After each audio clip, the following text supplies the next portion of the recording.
40 ባሎችን የገደለችዋን ሴት ነው ዛሬ የምናየው። ሰላም ቤተሰቦች ሁሉ መልካም? ሰላም ወንድሜ ሁሉ ሰላም አለን። ቤል ጌነስ ትባላለች። ኖርዌጂያን ነች። በ1859 አካባቢ ትወለዳለች። ከዛ በኋላ ወደ አሜሪካ ትመጣና ኑሯን አሜሪካ ውስጥ ታረጋለች። ፍጹም የገንዘብ ጥማት ያለባት ሴት ነች። በጣም መልካም ነች። በጣም ረጅም ነች። ሜትር ከ80 አካባቢ ነው ቁመቷ። ምን ታረጋለች መሰለህ? በአገሪቷ ያሉ ታዋቂ ሀብታም ሰዎችን ታድናለች። እንዴት ነው የምታድነው? ጋዜጣ ላይ ትሄድና ትዳር ፈላጊ ነኝ ትልና የራሷን መስፈርት ታስቀምጣለች። ሀብታም የሆኑ በራሳቸው ገንዘብ ያላቸው እንደዚህ ሆኑ ምናምን እያለች ነው የምታስነግረው። መልካም ቆንጆ ነች። ሀብት ያላቸው ሰዎች ይመጣሉ፣ ያገቧታል። ባልታወቀ ሁኔታ እነሱን ትገላለች። የምትገለው በተለያየ መንገድ ነው። በመድኃኒቶች፣ ምግብ ላይ በሚደረጉ እንክብሎች፣ በአንድ ጊዜ በሚገሉ አይደሉም፣ በጊዜ ሂደት የሚገሉ። ከዛ ከምትኖርበት ግዛት ደግሞ ሌላ አሜሪካ ስቴት ኢንዲያና የሚባለው ስቴት ላይ እዛ ትልቅ የእርሻ ቦታ አላት። ትገልህና እዛ ነው አጽምህን የምትከምረው። አሁንም ሌላ ሰው እንደገና እንደዚሁ ትመለምላለች። በቃ ትዳር ፈላጊ ትላለች፣ ታስመጣለች።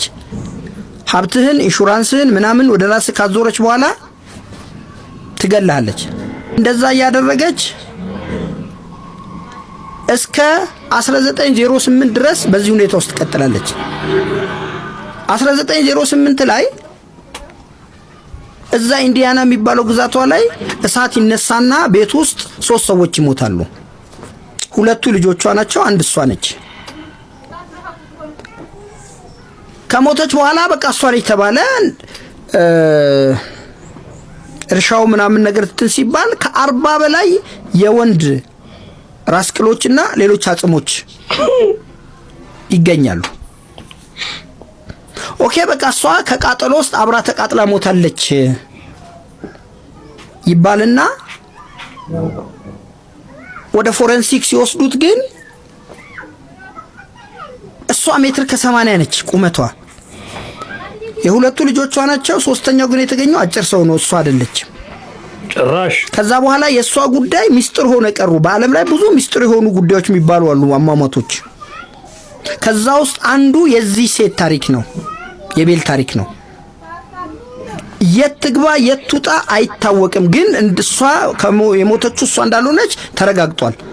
40 ወንዶች እንደገደለችም ተረጋግጧል። ሀብትና ኢንሹራንሳቸውን እየበላች ማለት ነው።